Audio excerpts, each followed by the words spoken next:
So, one of my subscribers, Pranjal, I hope I'm pronouncing your name correctly, asked me whether I could take a look at an algorithm as described in this paper here.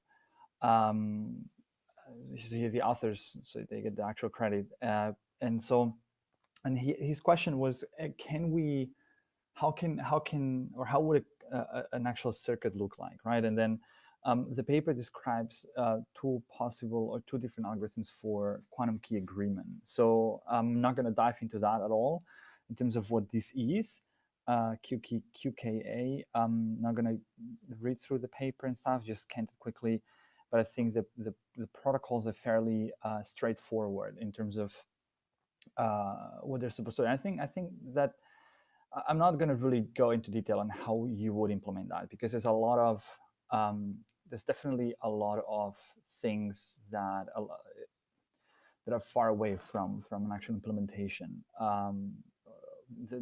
Making that implementation real.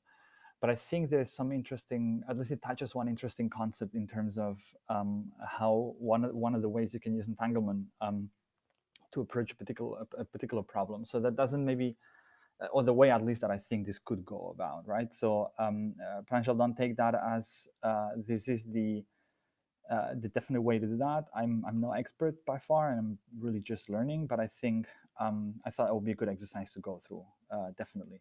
So let's start. And we're just going to focus on the protocol one. There's another protocol here that's sort of a generalization of that for like for multi-party. So this is just two parties, Alice and Bob, exchanging a key, and I guess the context in that is here cryptography or sort of encryption in that case exactly. And I think that's gonna be interesting. So and I'm gonna sugarcoat a lot of those things, because I think that a lot of the formalities in the paper are just not needed for the type of videos that I'm making. Good. So it's basically 6 steps, which kind of makes it easy to go through at a high level first. That's what I like to do always. Go from step 1 to step 6, and then we'll dive into wherever it makes sense.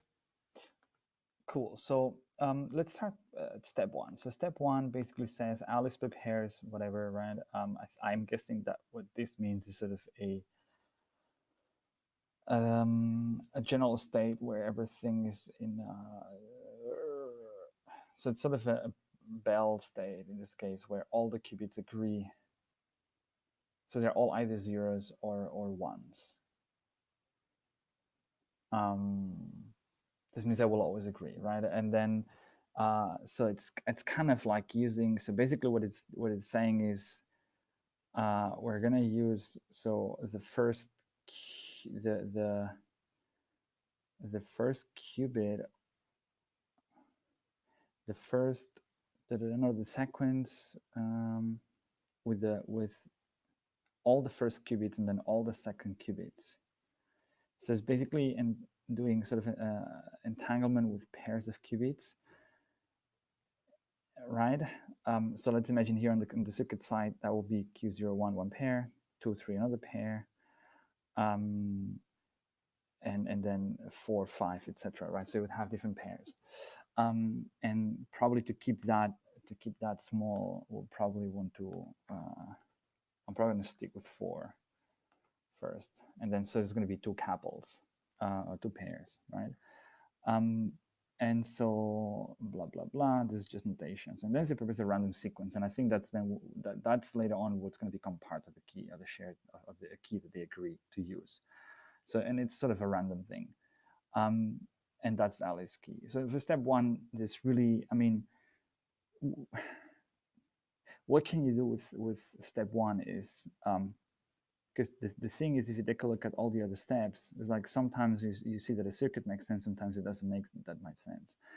Sometimes you have to make a lot of assumptions, so you're not going to get a circuit for everything, because you would have to go super deep into how that is implemented, what is the hardware that is actually behind that. So we're not there yet that we have sort of a general purpose platform to program those kind of things.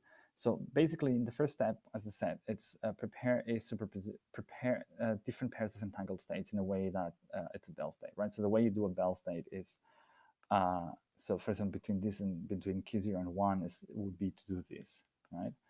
So if we measure, if now we measure, they would always agree or disagree, right? Because if we've got a 0 here, that's going to be a 0. If we're going to 1, then we're going to apply an x gate, so it's also a 1. And so you would do that for the two pairs, right?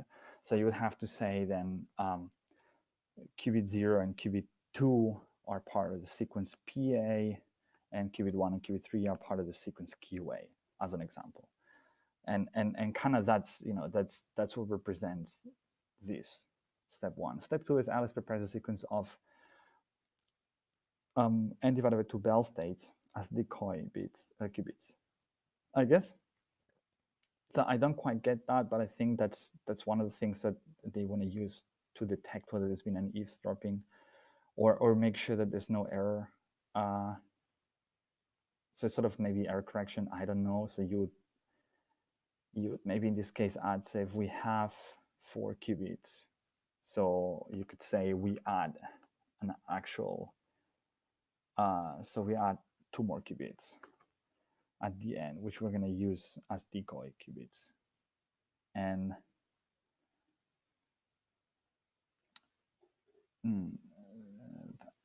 and okay, no, Bell states, not qubits. So you would need, so if we've got, is n the number of, I think n is the number of qubits. So if we have 4 qubits and we want two decoys, so we gotta add 2 more. So we're gonna add, so we have 8 qubits. So and those would be, so those you would do the same, and they would be the decoy qubits, right? But again, I think that's not really. Yeah, okay, let's see. So you'd have the 2 ones we're actually using, and the 2 states we're actually using, and then two decoy states. So that's step number 2, right? Step number 3 is after receiving the authentic acknowledgement of the receipt of the entire sequence. Okay, so the idea is, and I think the general idea is then Alice sends Q1 and Q3 to Bob. Sorry, not only that, because in step 2 there's like a permutation. So this basically means that those 2 decoy states are like shuffled somewhere in between in the sequences, which, you know, then later on Alice reveals to Bob in what places though they are, so they can be removed again. So which tells me that those are just for error correction. But again, I haven't really read the entire paper, and so I think we can ignore them for now. For the purpose of this, we can ignore them. So I'm just gonna get rid of them. Can I just say, what if I say, okay, that's a cool actually way to edit stuff. So I'm gonna remove that, and say 4. So we're back to this. So let's ignore the decoy ones for the sake of the example, because this permutation basically means just shuffle the things, which you could technically implement maybe with a swap gate. So you would kind of like swap some of the qubits, but that's super hard. Like you're kind of hard coding a particular instance. You would be hard coding a particular instance of that protocol. So again, what are those qubits in reality, right? Like implementation wise, is it the same? Are they in the same chip? Are in the same computer? There's a lot of, just really far away from reality, but let's try to keep it at an intuitive level so we see what's actually useful for us there in terms of learning. So that's step 1, 2, and 3. Okay, I think 3. So 3 says understands the coordinates of the permutation, and Bob rearranges the qubits and performs Bell measurements on the decoy qubits and computes the error rate. Okay, so it measures the Bell measurement, the decoy qubits, and then measures the errors. I don't know how to do that. I really don't know how to measure errors, so I haven't really gone that far, and I don't know if that's something you can encode in here, or you basically have to run an actual measurement, and then when you run the actual measurement, I think in the report, in the result, then you get what's the error, right? So that's not something we're going to do here. step 4, Bob drops the decoy qubits, and I think that's where it gets interesting. So now we're back to square one. We have our 4 qubits, our 2 Bell states. So now Bob, who also has like his own random sequence called KB, he basically encodes that. So he wants to encode that so that he can share it with Alice. And I think that's where the interesting things happen, right? So the way he does this says he applies a unitary operation on each qubit of sequence QA to encode KB. So he does it in the following way. To encode a 0, applies an identity operation. And to encode a 1, applies an X, right? So let's see if we can see what's happening here visually, right? I think for some reason that doesn't. Okay. Well, yeah, that's what's happened, right? So we basically can have like this or this or this or this. Let me see the measurement probabilities. So you have to understand that for it's 0, 0 or 1, 1, 0, 0, 1, 1, or 0, 0, 1, 1. Because it's sort of for the entire possible. So here I'm measuring the 4 qubits, and conceptually we're doing 2 groups. Okay, anyway, but so basically, and here's like I would just go with an example, right, and say we're basically here the ETH beta sequence. So we're here saying, so we have 2 sequences, right? And we're talking about the second sequence, which is the one that's so she forms with all the second qubits. Again, what are the first?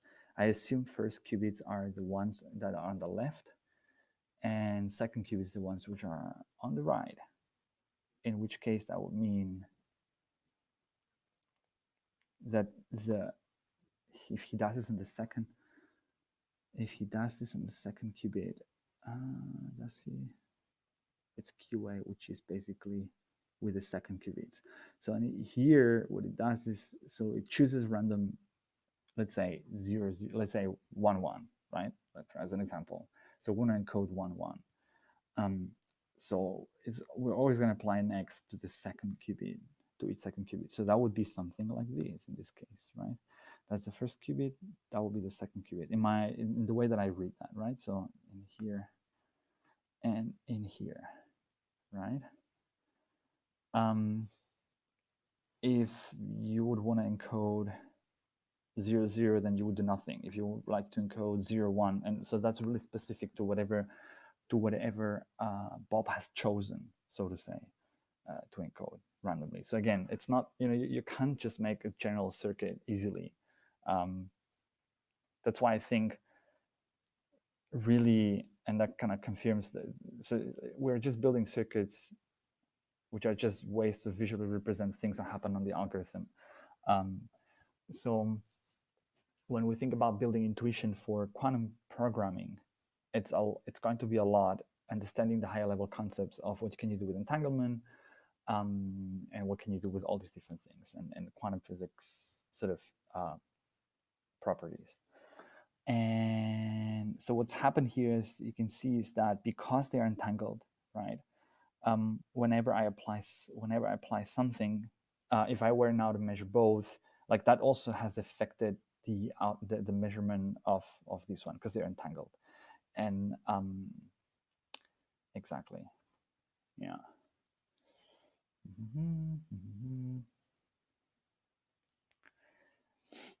And so Bob drops blah blah blah. So let's say that's what we do. And then after receiving the authenticated acknowledgement of the receipt, the entire sequence this performed in the second queue. Yeah, so now we get a new sequence, QB, which is basically this qubit 1 and this qubit 2 here, right? So now basically Bob is doing the same with the decoy qubits. So we're going to skip that part as well, because basically what is happening is, again, it's just for error correction. It's for error measurement. And if we detect that the error measurement is too high, it means we have to start all over again, because then the entire algorithm makes no sense. It means that if the decoy qubits see an error, something's off, right? Um, so um, mm, mm, mm, mm. Alice checks the possibility of eavesdropping by following the same procedure as in step 3. Okay. What is the I think I just moved over that. So the decoy states are for eavesdropping. So in absence of Eve, so someone who's eavesdropped, the decoy bell states are to be found. So the decoy states will all be intact.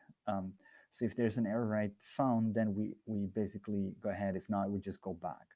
So that's what it's used for. Because basically that's the idea. If someone is eavesdropping, this means they are measuring. And if they are measuring, if they are measuring, that's going to affect that's actually going to affect the state of the qubits. So you're going to know that someone measured. Um, okay, perfect. And so you're adding decoy one so they don't get the full message, right? So the idea is like you're adding noise to the message, so someone reads out and they get really nothing out of it, and then you realize that someone's listening, so you're kind of figure out another way to share the keys. I think that's the idea. Um, and so basically what's happening next is that after receiving the authenticated acknowledgement, Bob announces the position of the decoy qubit, so then the same happens. And then, sorry, there are more steps, 7 and 8. Alice publicly announces the key A. Bob announces the actual order of his permutations, and Alice uses the information to obtain QB. Now she combines PA and QB, because what Bob says, so PA for Bob is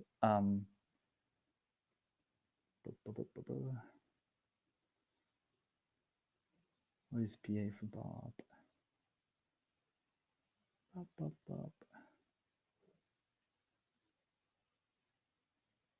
Now she combines. What is PA? Oh, sorry. It's an Alice side. Sorry, I made a mistake. So, and now I get it. So basically, what this is happening is, so now she gets QB from Bob. That's basically, again, qubit 0 and qubit 1 after Bob has applied the operations to encode his key, right? So now what Alice does is, because she knew what was the she knew what was the original the initial state.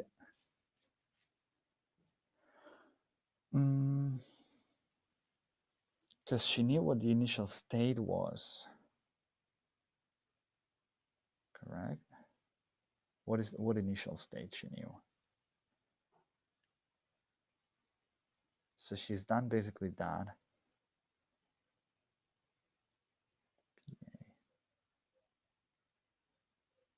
PA. So what does she really know? QA.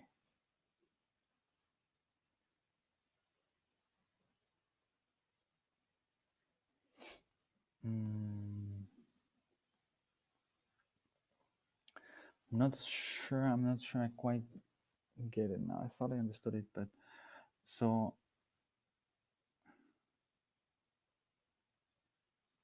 because what I understand that Alice is doing is now she's measuring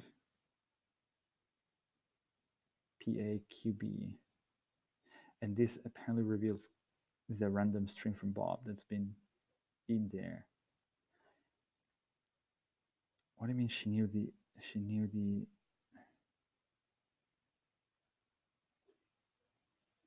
so combining PA and QB means putting everything together in a circuit, and then performs Bob measurements on PA QB. So she would measure every, like each pair, right? And because she knows the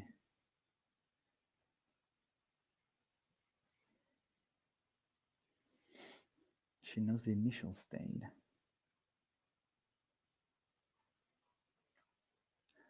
Ah, okay, in the sense that she knows that those qubits were entangled, but the initial state was like 0, let's say, right? So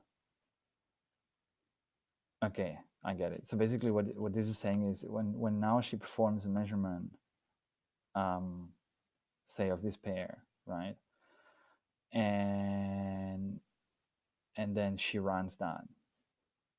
So let's run that. And save. Let's run it. Let's run the simulation. Because she's measuring that, and let's see what the results show us.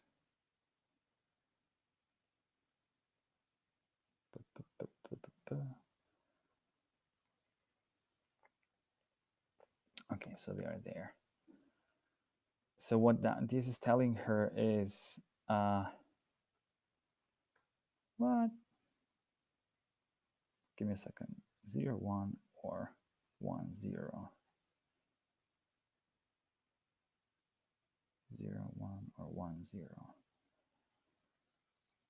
What would have happened if Bob didn't apply X? So this is the result we got.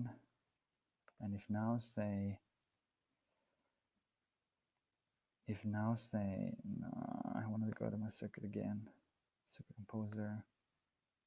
So I now say Bob, let's imagine Bob doesn't apply anything here, right?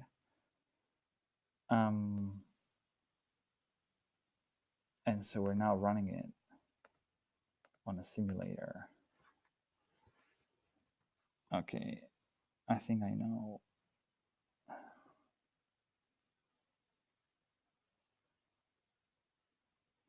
So next seconds, because now it's probably going to be 0, 0, or 1, 1, because that's basically what the Bell state is doing, right? So exactly. So now what we got is 0, 0, 1, 1. So basically, because she knew how she prepared those sequences, and she knew that there were like pure Bell states.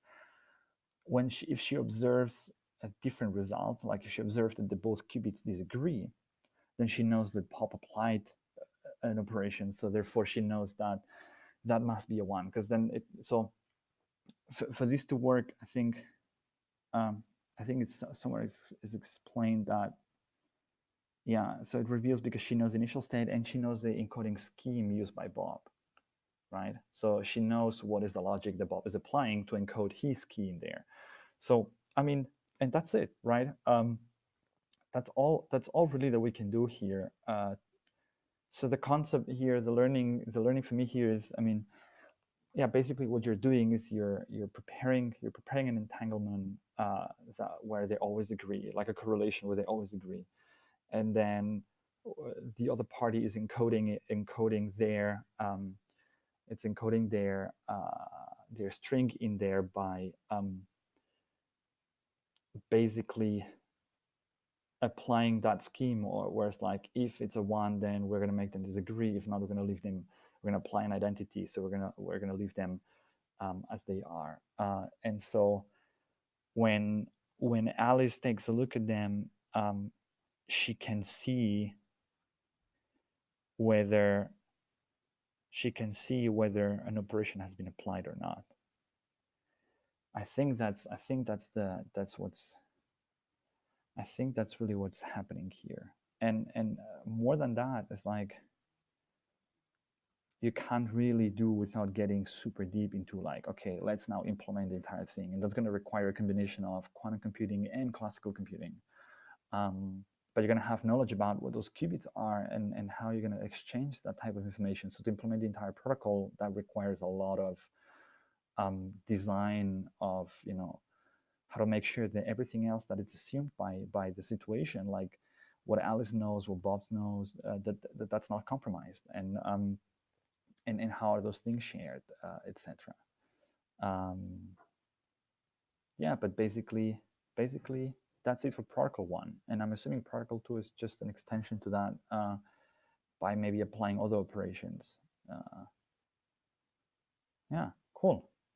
I hope, Pranjal, that helps you. There's not much more that I can do in terms of trying to put that into a circuit. So, but basically, that's what you could see, right? So, how you create the bell states, and then how you apply, how do you encode? That's like the step 4 is where the interesting stuff happens. Is like, so you're encoding against the entanglement. You're encoding with using the fact that there's a correlation. So then the other party can know, oh, wait a second, someone has been modifying, something has been modifying.